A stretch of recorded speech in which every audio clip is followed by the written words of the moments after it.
Parents మెచ్చిన university సంకల్ Chand Patel university Gujarat.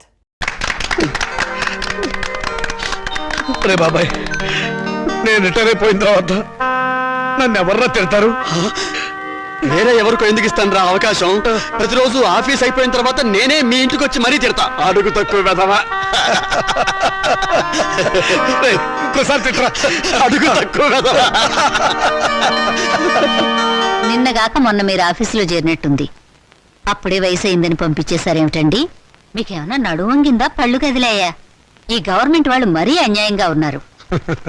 Sita, మన పెళ్ళప్పుడు 2 పేర్ల గుర్తు చేయించమని అడిగావు, గుర్తుందా? మీరు చేయించలేదుగా. ఇప్పుడు చేయిస్తానే, 2 గుర్తులు చేయిస్తాను. నాకు పిఎఫ్ వస్తుంది. ఒక్కటి చాలండి, మరీ ఎందుకు అతిగా? అది కాదే, 15 నాళ్ళు దర్జాగా మెళ్ళ వేస్తుంది తిరుగు. కావాలంటే కొడుకులు వేసుకుంటారు మనం పోయాక. అవే మాటలన్నా, మీరు నిండు నూరేళ్ళు బతకాలి. బాధ్యతలు అయిపోయిన వాడిని, ఇక మీకు బరువు అవుతామేమో రా. అన్న, మీరు మాకు బరువు ఎలా అవుతారు? అలా అనుకుంటే అమ్మ 9 నెలలు మమ్మల్ని కడుపులో భరించగలిగేదా? చూసావా సీత, ఇక మనకి దిగులేందుకే. మనల్ని చంపడానికి వచ్చిన ఎముడికి అడ్డం పడే మగబిడ్డలు ఉన్నారే మనకి. మరి మన మాలతి మౌనికి వాళ్ళ పేరెత్తితే చంపేస్తా. అదే నాన్న, ఆవేశమే వద్దు. ఈ వయసులో మీకు మనశ్శాంతి కావాలి.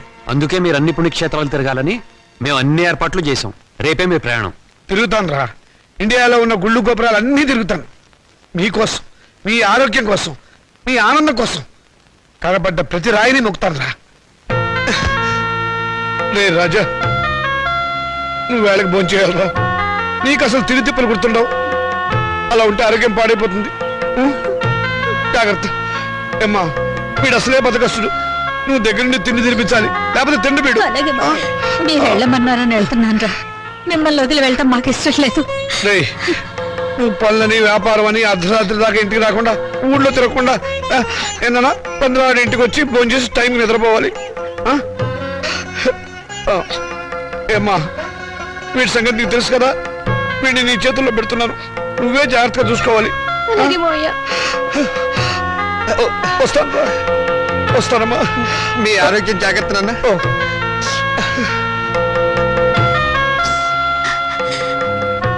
చెల్లెళ్ళు ఎలా ఉన్నారో ఒకసారి చూసిరండి. టైం అయిందిరా, వస్తాను. జాగ్రత్తగా ఉండండి. ఏమిట్రా మళ్ళీ పిచ్చి సన్నాసి? వీడు అసలే నాన్న వదిలిపెట్టి ఉండలేడు. మళ్ళీ 15 రోజులు వచ్చేస్తాం కదా. దీని మీద సంతకం పెట్టండి. ఏమిట్రా ఈ హడావిడి? ఇప్పుడు పొద్దు నుంచి ఏం చేస్తాడు ఆ పెన్నిటు? మేము పెట్టబోయే వ్యాపారానికి మీరు పెట్టుబడి లేని పార్ట్నర్. అది దానికి సంబంధించిన అగ్రిమెంట్. త్వరగా వచ్చేయండి. పెళ్ళే ముందు హడావిడి. చెల్లెళ్ళని ఒకసారి వెళ్ళి చూసిరండి. అలాగేదమ్మా. టైం అయింది, త్వరగా పోనేవయ్యా. पिंडत्रयदेवताभ्यो नमः ध्यानावाहना षोडशोपचार पूजान् समर्पयामि। ओम अयोध्या मधुरामाय काशी गांज अवंतिकाः पूरी द्वारावती देवा सप्तैते मोक्षदायिकाः अहं काशीं गमिष्यामि त्रयमनिवसाम्यहम् इति भगवान् सर्वङ्काशी दासवसन्नभेत् श्रीशैलङ्काशी केदारङ्गालहस्तेश पक्षिषं पञ्चक्षेत्रं पठेन् नित्यं महापातकनाशिनं पिण्डत्रयाधिष्ठानदेवताभ्यो नमः।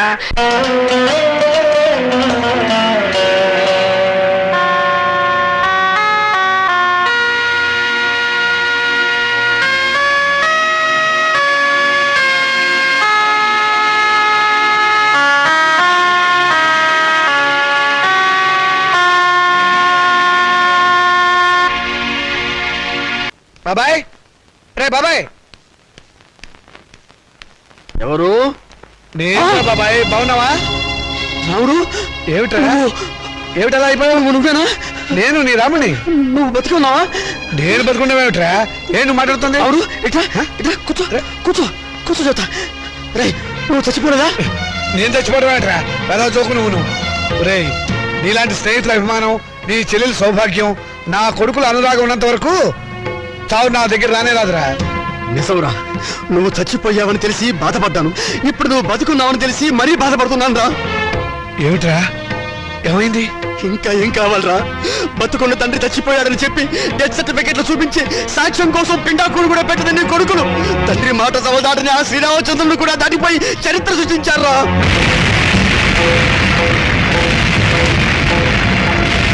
నేను చచ్చిపోయాని చెప్పి నా కొడుకులు పిండాకుడు కూడా పెట్టారు.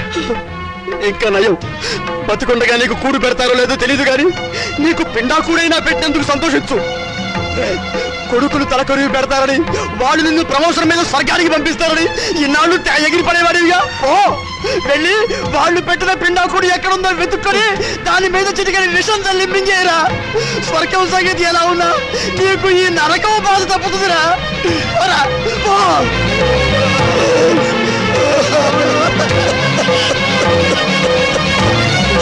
మన ఇల్లు కూడా అమ్మే చెరువు. ఏయ్! నేను చచ్చినట్టు దొంగ సర్టిఫికెట్ సృష్టిస్తారా? నా పీఎఫ్ నా పెన్షన్ తీసేసుకుంటారా మిమ్మల్ని? ఏ నువ్వు చావా? రేపు నువ్వు చేస్తే పిఎఫ్ మాకెవరా? ఎప్పుడు బ్రతికుండడానికి నువ్వు ఆయన అమృతం తాగేవా? మిమ్మల్ని అడిగి పారేస్తాను, సొంత పారేస్తాను. వదులు. కొడుకురా, కాదురా, నా భార్య చాలా తీసేస్తాను. తీస్తాను. ఏయ్!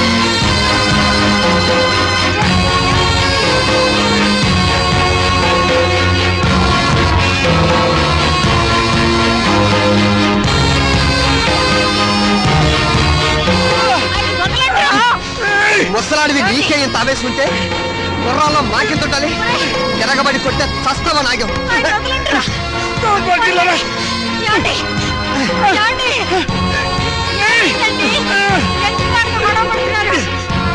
మర్యాదగా బయటకు వెళ్తావా లేదా?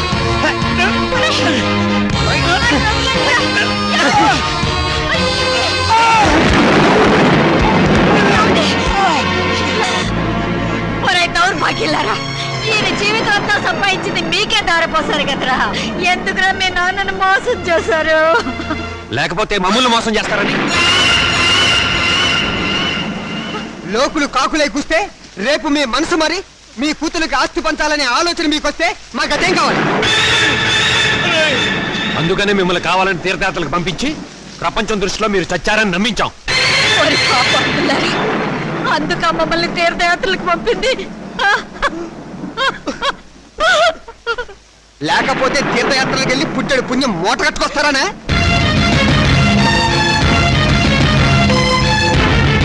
తమ్ముడు చెప్పింది కరెక్ట్. చచ్చిన తర్వాత పెట్టే కొరివి బతికుండగానే పెట్టి పున్నామ నరకంలోకి తోసేవాళ్ళు కొడుకులని అర్థం చేసుకోపోవడం ఏం తప్పు. ఈ వయసులో చేతికి ఆసరా అవుతారనుకున్న కన్ను కొడుకులే పావులై కాటేస్తారని తెలుసుకోలేకపోవడం ఏం చేసిన పెద్ద తప్పు. వద్దురా, మీ మొఖాలు మాకు చూపించద్దు. వెళ్ళిపోండి, మా ఇంట్లోంచి వెళ్ళిపోండి. మీరు లోపలికి పదండి. ఆగండి, ఏంటి మా ఇల్లు అంటున్నారు? ఈ ఇల్లు మాకు రాసిచ్చినట్టు ఆయన ఎప్పుడో సంతకం పెట్టాడు. వచ్చావద్దు, మరి మాట నమ్మద్దు. నేను రాయలేదు. ఇప్పుడే మర్చిపోయావా? ఆ రోజు యాత్రలకు వెళ్ళేటప్పుడు రాసావు, గుర్తు తెచ్చుకో.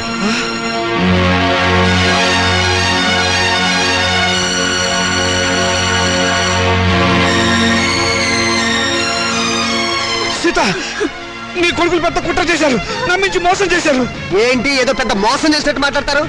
మర్యాదగా కుక్కలా ఒక మూలన పడి ఉండండి. ఇంత పిండం పడేస్తాం. చేస్తే సంవత్సరానికి ఒకసారి పిండం పెట్టాలి. బతుకున్నారు కాబట్టి రోజుకు 2 సార్లు పిండం పడేస్తాం. ఎందుకంటే మమ్మల్ని కని చచ్చారుగా. ఏయ్! ఏయ్, సీత, మిమ్మల్ని!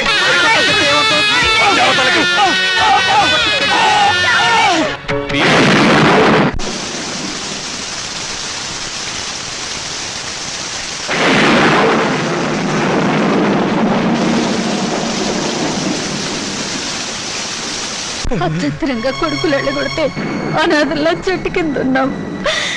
ఏమిటండి మన బతుకులు ఇలా అయ్యాయి? మనవి బతుకులా?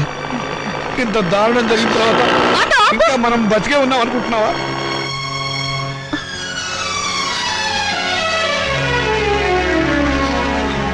అమ్మా, నాన్న, మీరిక్కడ ఏం జరిగింది?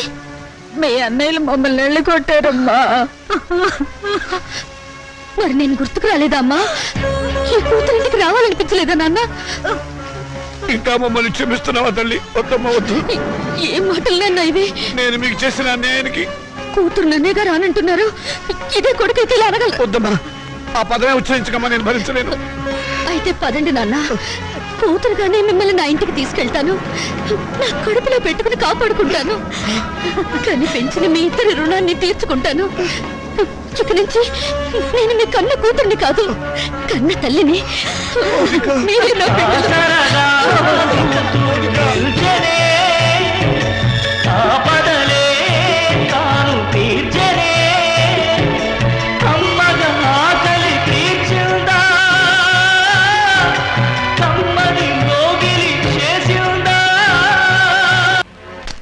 చూసావన్నాయి మౌనికి ఎంత పొగరు? నాన్న మనకిచ్చిన ఆస్తులు వాళ్ళకే సమాన భాగం ఉందని కోర్టు నుంచి పంపించింది. ఆడదానికి ఆస్తిలో భాగం ఇవ్వమని అడిగే హక్కు ఎక్కడిది?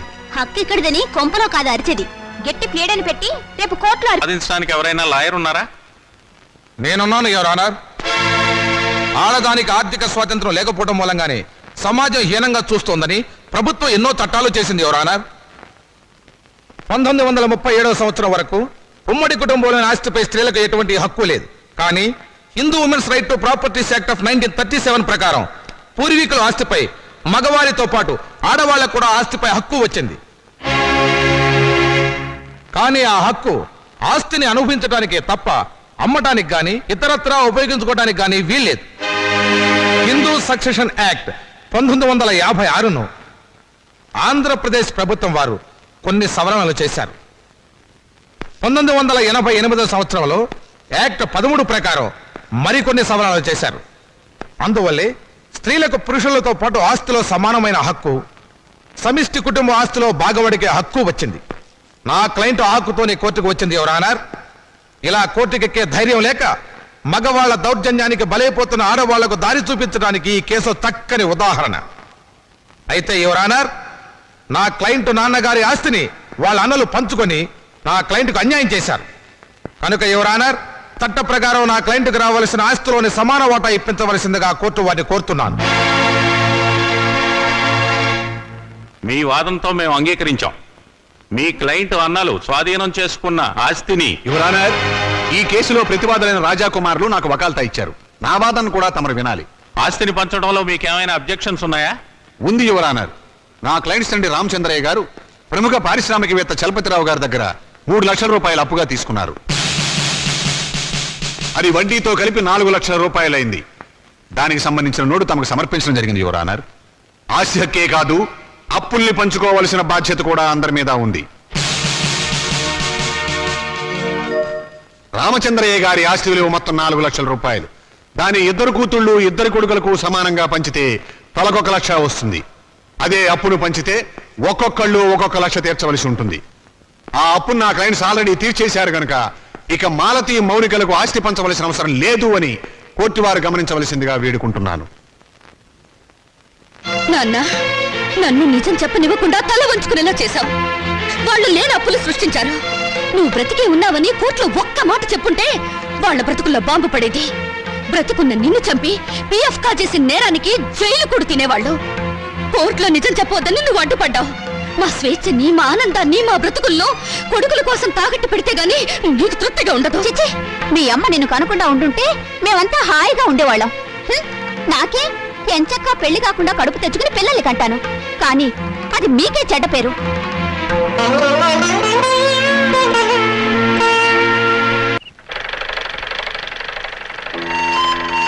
నమస్కారం అండి. ఇదిగో పరాయి మనుషుల అండీలు నమస్కారాలు ఏమిటి? ఏదో మర్యాద. అమ్మగారు లేరా? లేదు, మౌనికతో కలిసి గుడికి వెళ్ళింది. ఓహో. అన్నట్టు చంద్రం, నువ్వు ఇచ్చిన రుక్మిణి కళ్యాణ పుస్తకం చిరిగిపోయింది తెలుసా? అలాగా? కొత్త తీసుకొస్తాను, బాధపడకండి. నాన్నగారు లేరా? లేరు. ఏ, ఎందుకని? ఏం లేదు, నిన్న ఒక సన్యాసి కనపడి పెళ్లి కావడానికి ఒక మంత్రం చెప్పాడు. అదేంటో నాకు చెప్పవా? అది రహస్యంగా గదిలోనే చెప్పాలి. నిజంగానా? అయితే పూజ గదిలో చెప్పు. రా. అలాగే, పద.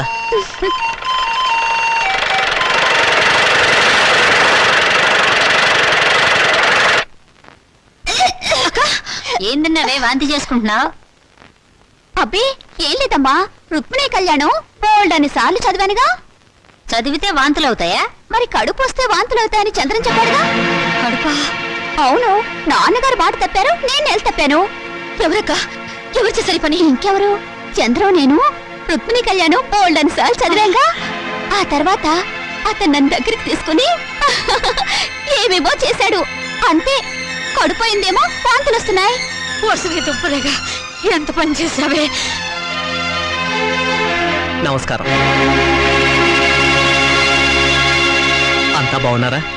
లేదు, ఇప్పుడే చచ్చిపోయాం. పాపం ఏదో బాధలో ఉన్నట్టున్నారు. మాలతి నెల తప్పింది. ఛా, నిజంగానా? పెళ్లి కాని ఆడపిల్ల కడుపు చేసిన ఆ నీచుడెవరు? నీకు తెలీదా? తెలిస్తే వాడిని బతకనిస్తానా? మానసిని గర్భవతి చేస్తుంది నువ్వు కదా? అదే అడుగుతున్నాను. ఆ పని చేసింది నేనేనా ఇంకెవడైనా ఉన్నాడా? నోర్మై! ఎంత ధైర్యం నీకు! ఆ అమాయకుల జీవితాన్ని నాశనం చేసింది చాలక తెలివిగా మాట్లాడుతున్నావా? నిన్ను ముక్కలు ముక్కలు నరికేస్తాను. వదిలిపెట్టు నాన్న. ఇటువంటి వాడిని బ్రతకనివ్వకూడదు. వీడిని చంపేస్తాను. చూడండి, ఇప్పుడు కావాల్సింది ఆలోచన కానీ ఆవేశం కాదమ్మా. మొదట ఆ అమ్మాయికి ఎంత ఖర్చు అయినా కడుపు తీయించండి.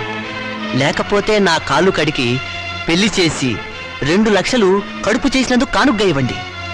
మీ వల్ల కాకపోతే నన్ను చంపేసి కడుపులో ఉన్న ఆ బిడ్డకి తండ్రి లేని వాడిని చేయండి. ఆ తరువాత తలమాసిన మీ అక్కకి తెల్లచీర కట్టి కలకాలం కళ్ళలో పెట్టి చూసుకోండి. ఏ పని చేసినా తెలివిగా చేయండి అమ్మా. మరి వస్తాను మామయ్య గారు. వస్తాను అత్తయ్య గారు.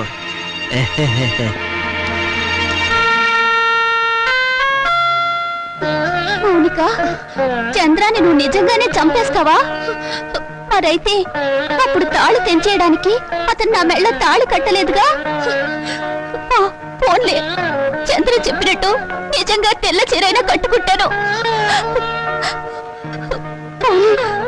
గాజులు పొట్టు తీసేస్తానే, కానీ కడుపు మాత్రం తీయించొద్దు. ఎందుకంటే మొగుడు పోయినా బిడ్డను చూసుకుంటూ చచ్చిపోయేదాకా నీ ఇంట్లో పని మనిషిగానే బ్రతుకుతానే. అమ్మైనా నాన్నైనా నువ్వే అనుకుని నీతో పాటు వచ్చాను. నా బిడ్డను కూడా నీ బిడ్డలాగే చూసుకుంటావు కదా.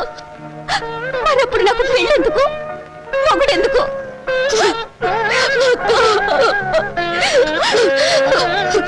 నువ్వేం బాధపడకక్క. ఎన్ని కష్టాలైనా నష్టాలైనా నీకు మాత్రం అన్యాయం జరగనివ్వను. ఆ చంద్రంతోనే నీ పెళ్లి నేను చేస్తాను.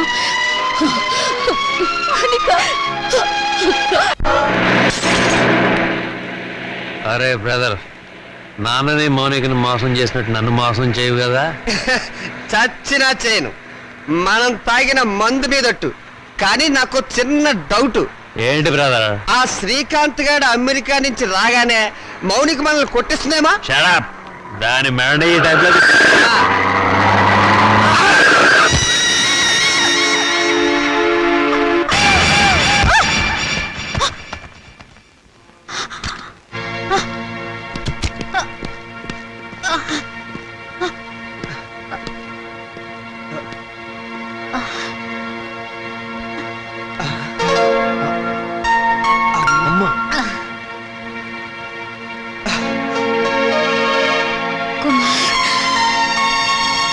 రాజా, మాతృదేవో భవ మాయ మాట, పితృదేవో భవ పిచ్చి మాట, నవమాసాలు నవ్వులాట, భవబంధాలు పాత మాట.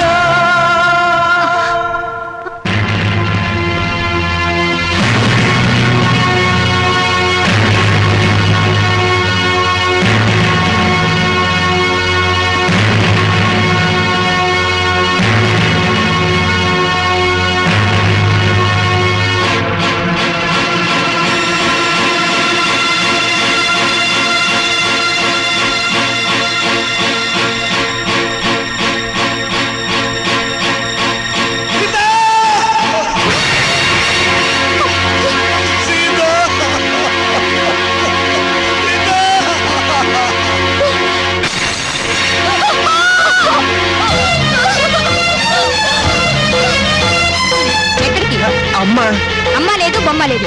ఇప్పుడు వెళ్తే దహన ఖర్చులు దిన ఖర్చులు అన్ని మన మీదే పడతాయి. మీ అమ్మ చావు మీరు చూడలేదు. పదండి పదండి పదండి పదండి. సీత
నాకు ఇంత విషయం ఇచ్చి నన్ను చంపే తల్లి. నాన్న వాళ్ళు నన్ను మళ్ళీ మోసం చేశారమ్మా.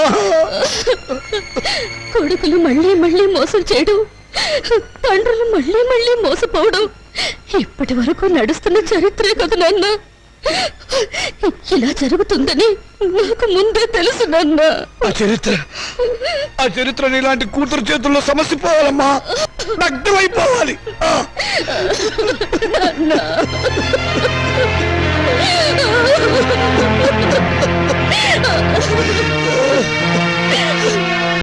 అరే బాబాయ్ బాబాయ్, నువ్వు అర్జెంట్ గా నాకు సహాయం చేయాలి. ఏంట్రా ముందు కూర్చో మాట్లాడు. ఇప్పుడు చెప్పు ఏంటి? నాకు అప్పు కావాలరా. ఏ నీ కొడుకులకి బంగారు గోచీలు చేయిస్తావా? ఒరేయ్, ఏవీ లేదు, గోచీలు లోపల ఉంటాయి కదా, నువ్వు చేయించినట్లు ఎవరికీ తెలిసే అవకాశం లేదు, డబ్బులు వేస్ట్ అవుతాయేమోనని. చచ్చిన పాముని ఇంకా చంపకురా. పాము చచ్చిందో లేదో టెస్టింగ్ చేద్దామని. ఓకే, నీకు డబ్బు కావాలి. ఇప్పుడు డబ్బుతో అంత అవసరం ఏమొచ్చిందిరా? మా పెద్దమ్మాయి పెళ్లి వెంటనే చేసేయాలరా. నాకు అర్జెంట్ గా 2 లక్షలు కావాలి. ఒరేయ్, నా జీవితంలో నేను ఎప్పుడు ఏ సహాయం అడగలేదురా. ఈ ఒక్కసారికి సహాయం చేయరా. నాకు ఎక్కడైనా 2 లక్షలు అప్పుగా ఇప్పించరా. ఒరే రాముడు, నీ కూతురు నాకు మాత్రం కూతురు లాంటిది కాదు. అసలు నా దగ్గర డబ్బు ఉంటే నేనే ఇచ్చేవాడిరా. ఈ రోజుల్లో బతుకున్న వాళ్ళకే అప్పు దొరకడం లేదు. నువ్వేమో అందరి దృష్టిలో ఏనాడో చచ్చిపోయావు. నువ్వు బతుకున్న శవానివిరా. నీ దగ్గర ఏముందిరా? నీ రక్త మాంసాలు తప్ప. రక్తమాంసాలా? మాంసం.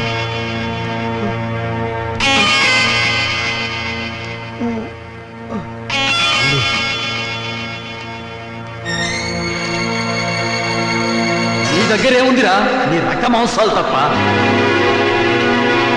నీ దగ్గర ఏముందిరా? నీ రక్త మాంసాలు తప్ప. నీ దగ్గర ఏముందిరా? నీ రక్త మాంసాలు తప్ప.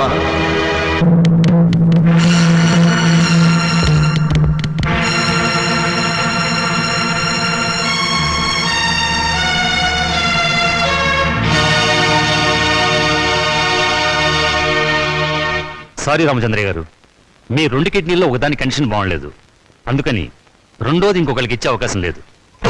ఇస్తే ఏమవుతుంది డాక్టర్? మీ ప్రాణానికే ప్రమాదం. పర్వాలేదు డాక్టర్, నాకు బ్రతకాలని ఆశ లేదు. నేను ఎప్పుడు చచ్చిపోయాను. నాకు ఇప్పుడు డబ్బు చాలా అవసరం.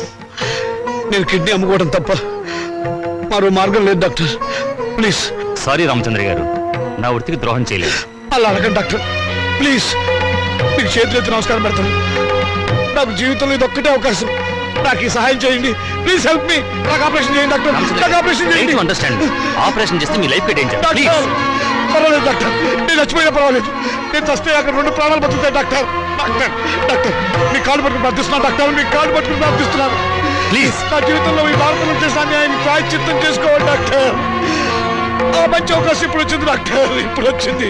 మీరు కాదంటే ఇక్కడే నేను విదేశీ చచ్చిపోతాను డాక్టర్. రామచంద్ర గారు, ప్లీజ్. కల్పన, త్వరగా రెడీ చేయండి, సాయంత్రం డిస్పాచ్ చేయాలి. అమ్మా మౌని, నేను ఒకసారి మన ఊరు వెళ్ళొస్తానమ్మా. ఇప్పుడంత అవసరమేంటి నాన్న? అవసరం ఉండి కాదమ్మా, మనశ్శాంతి కోసం. నిజమే నాన్న, మా నూరెళ్ళి 4 రోజులు ప్రశాంతంగా ఉండిరండి. అలాగేనమ్మా. నాన్న, ఈ డబ్బు మీ దగ్గర ఉంచుకోండి. వద్దమ్మా, వద్దు. ఇక నేను ఈ రుణబాధను భరించలేను. ఇవ్వవలసిన చేత్తో పుచ్చుకోవలసి రావటం. నాన్న, తండ్రి బిడ్డల మధ్య ఆత్మీయత అనుబంధం ఉండాలి కానీ రుణానుబంధం ఉండకూడదు. నిజమేనమ్మా, నీ పట్ల నేను ఎప్పుడు తండ్రిగా ప్రవర్తించలేదు. అందుకే ఇప్పుడు రుణగ్రస్తుని అయిపోయాను. అది తీర్చుకునే ఒకే ఒక్క అవకాశం నేను చచ్చిపోయే లోపుగా ఇవ్వమని ఆ భగవంతుని ప్రార్థిస్తున్నానమ్మా. నాన్న, ఇవేం మాటలు? మీరు ఇంకేం మనసులో పెట్టుకోకుండా ప్రశాంతంగా వెళ్ళిరండి. అక్క పెళ్ళి, ఈ అప్పుల సంగతి నేను చూసుకుంటాను.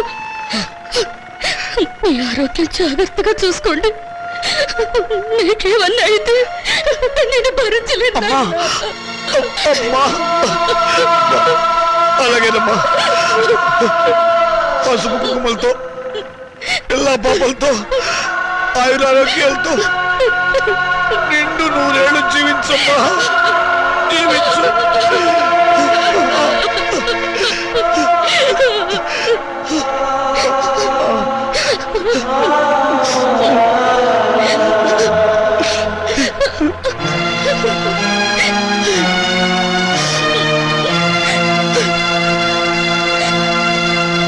పోస్ట్. మౌనిక అంటే మీరేనా? అవును. సంతకం పెట్టండి. Thank you.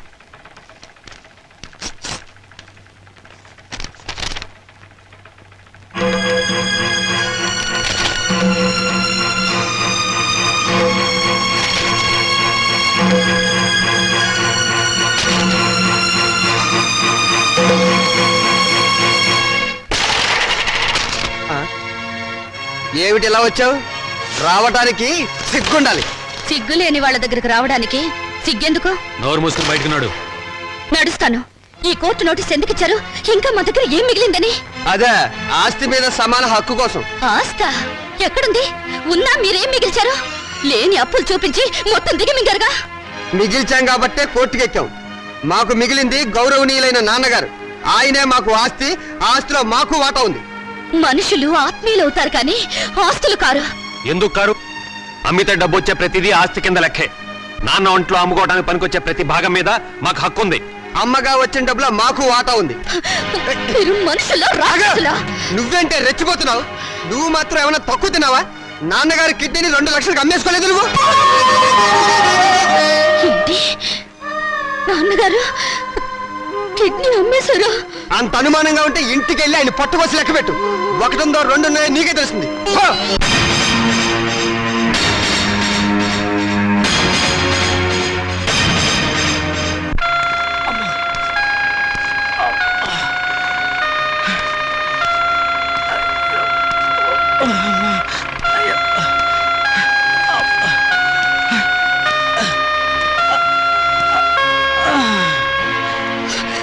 నాన్న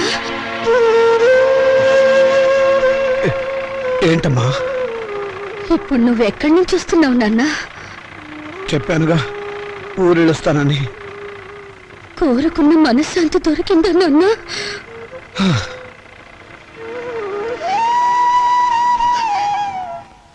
దాని ఖరీదు 2 లక్షలు నాన్న.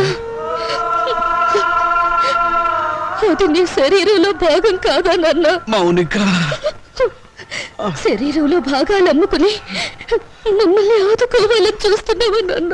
ఆ దుర్మార్గులకు నా మనసును తాకట్టు పెట్టి దరిద్రుడైన వాడిని, మీ అమ్మ దగ్గరికి ఎంత తొందరగా వెళ్ళిపోవాలని ఆశలతో ఉన్నవాడిని, అన్యాయం చేసిన ఆడపిల్లలను ఆదుకోవటానికి నా రక్త మాంసాలు అమ్ముకోవడం తప్ప ఏమీ చేయలేని వాడిని. అంతకంటే నేనేం చేయగలనమ్మా? ఇప్పుడు నీ కొడుకుల కోర్టుకెక్కింది ఆ రక్త మాంసాల కోసమే నాన్న. అంత నీచాన్ని కూడా కట్టారా దుర్మార్గులు? వాళ్ళు వదిలిపెట్టకూడదమ్మా, వాళ్ళు చూడాలి.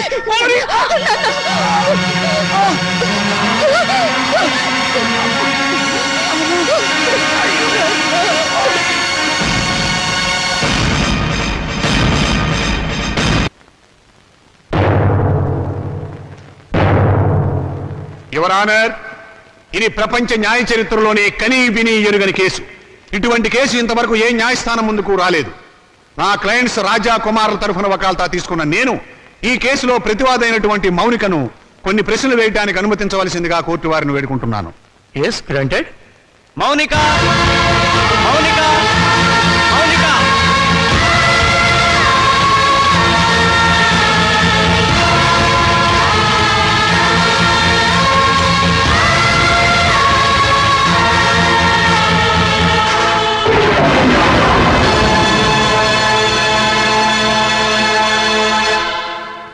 చూడమ్మా మౌనిక, కుమార్ రాజాలు నీకేమవుతారు?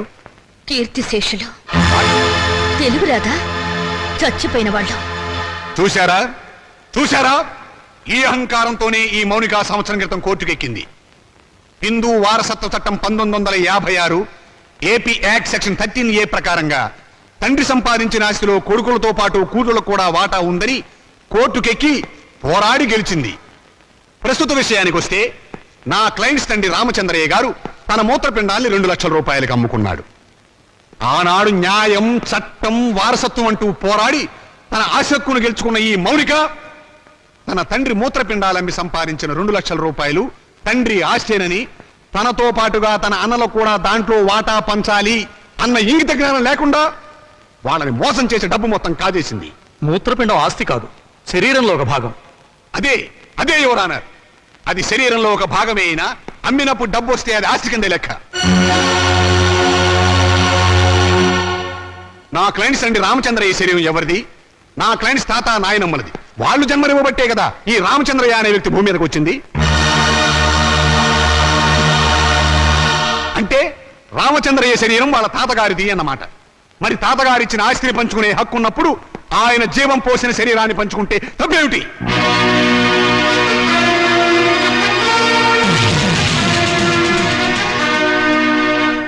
మిస్ మౌనిక, నీ తరఫున లాయర్ ఎవరైనా ఉన్నారా? లేరు.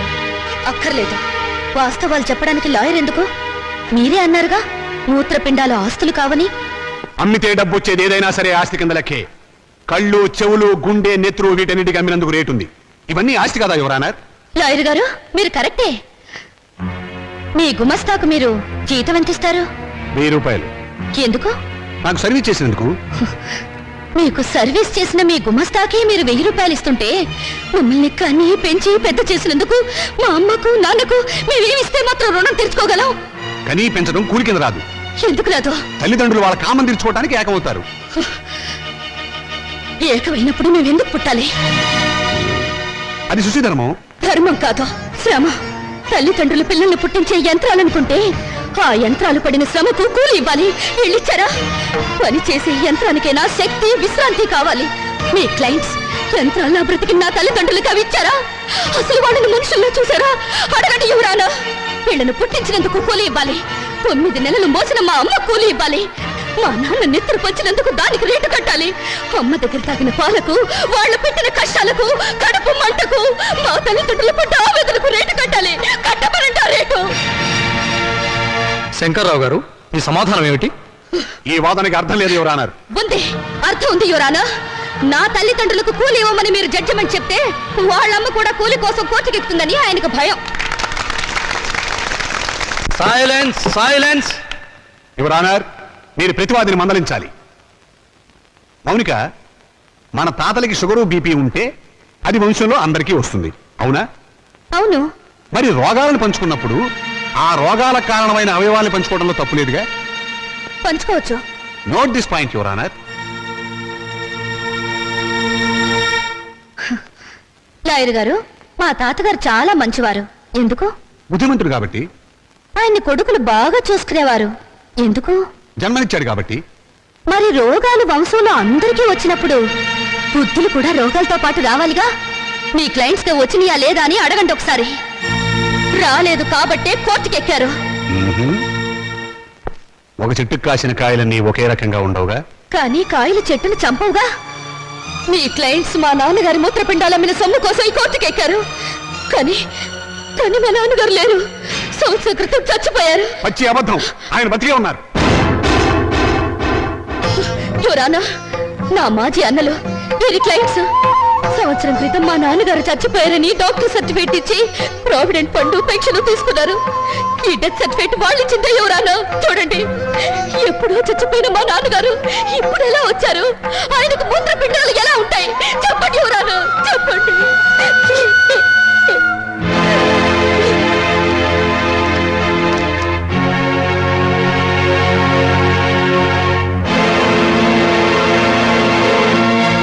అవును, రామచంద్రయ్య చచ్చిపోయాడు కదండి. అది సంవత్సరం క్రితం చచ్చిపోయిన వాళ్ళకి బూడిద తప్ప ఇంకేముంటుంది యువరానా? నేను చావలేదు, బతికే ఉన్నాను.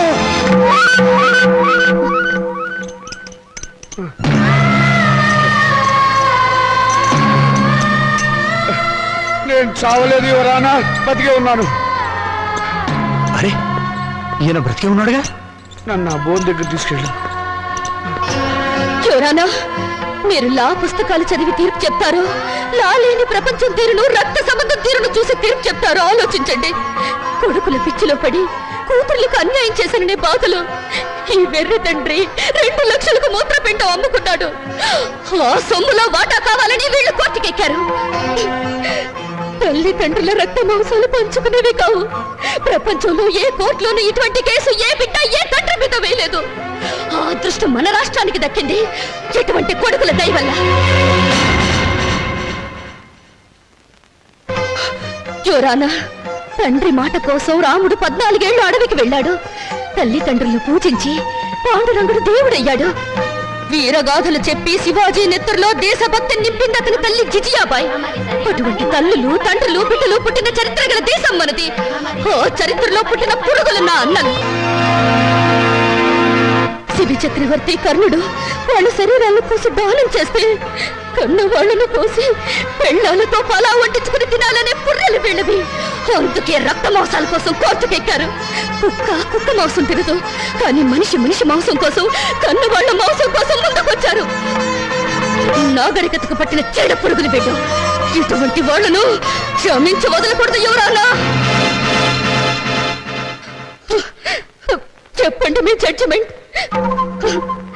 దేశ జనాభా పెరగకుండా ఆపరేషన్లు చేయించడం కాదు, ఇటువంటి మాతృహంతకులు పితృహంతకులు దేశంలో పెరగకుండా కొత్త ఆపరేషన్లు కనిపెట్టమని సైంటిస్టులకు చెప్పండి యువరానా, చెప్పండి.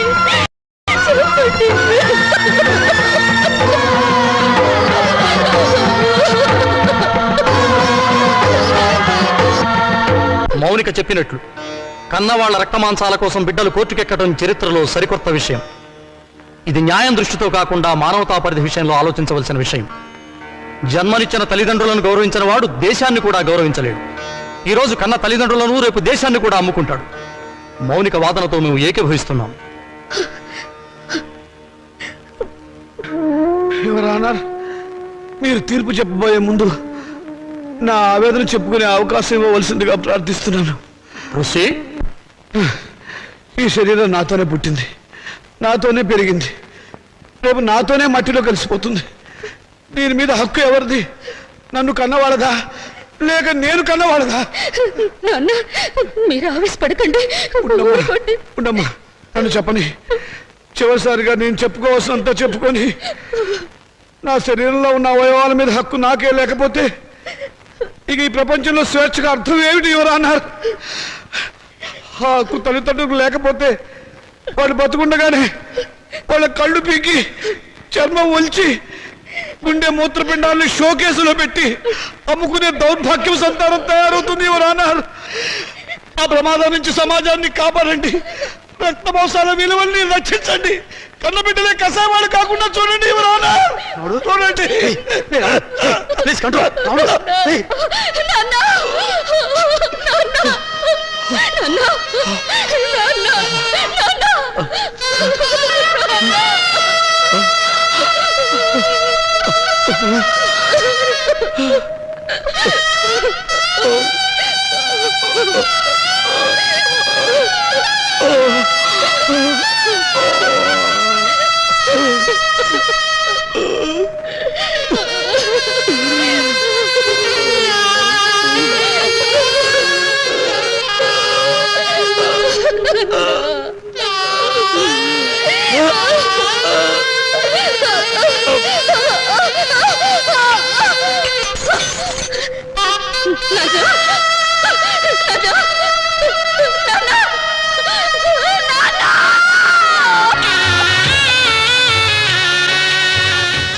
నాన్న చితికిని పండించే హక్కు నీకు లేదు. ఎందుకు లేదు? ఆడదానికి ఆస్తుల హక్కు ఉండొచ్చావు కానీ చితిరంటే ఇచ్చే హక్కు లేదు. సాంప్రదాయం ఒప్పుకోదు, ఆచారాలు అంగీకరించవు.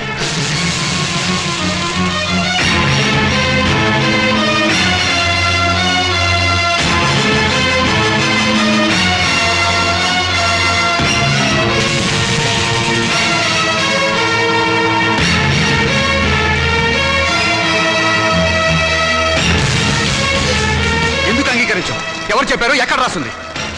అసలు మనం సృష్టించుకున్నవే ఈ సాంప్రదాయాలు, ఆచారాలు. మన మనసుల్లోంచి పుట్టుకొచ్చినవే ఈ ప్రేమలు, ఆప్యాయతలు. అవి లేని మనుషులు వీళ్ళు. ఈ కట్టెలో ఉన్న మనిషి బ్రతుకున్నప్పుడు పున్నామ నరక నుంచి కొడుకులు తప్పిస్తారని పిచ్చి ప్రేమతో కొడుకులు నెత్తికెక్కించుకున్నారు. అందుకు వీళ్ళేం చేశారు అడగండి. బ్రతుకుండగానే చంపారు. స్వార్థంతో పురుగులా చూశారు. ఎంగిలిస్తారు అక్కడ వీటిలోకి నెట్టారు. వీళ్ళు ఈ రోజు కొరువు పెట్టి శ్రాద్ధకర్మలు నిర్వర్తించినా ఆయన ఆత్మకు శాంతి చేకూరదు. బతుకుండగా వాడు తిన్నారో తినలేదో పట్టించుకొని వీళ్ళు వాడి మూత్రపిండాల మీద హక్కుందంటూ కోర్టుకు ఎక్కారు. చెప్పండి, జన్మనిచ్చిన వాళ్ళ పట్ల చూపించే ప్రేమ ఇదేనా? రేపు మీ బిడ్డలో మీ పట్ల ఇలాగే ప్రవర్తిస్తే సమాధానం చెప్పండి. అటువంటి వాళ్ళకు అండగా నిలబడి మాట్లాడడానికి మీరు వచ్చారు. ఈ చచ్చిపోయిన రామచంద్రయ్యకు దేవుడు మాట్లాడే శక్తి ఇవ్వగలిగితే వీళ్ళు ఎంత కిరాతకులో చెప్తాడు. వీళ్ళు చిత్తి వెలిగించినా మండదు, ఈ శవం బూడిది కాదు. బ్రతికినంత కాలం మనశ్శాంతి లేకుండా చేశారు. చివరికి శ్మశానానికి వచ్చినా కూడా ఆయనకు మనశ్శాంతి లేకుండా చేస్తారా? ఆచారాలకు విలువ ఇచ్చి మంచిని మానవత్వాన్ని చంపుతారా? చెప్పండి.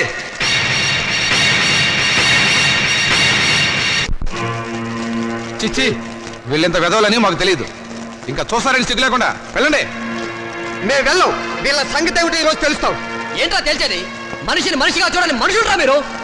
ఇంకా చూస్తారు.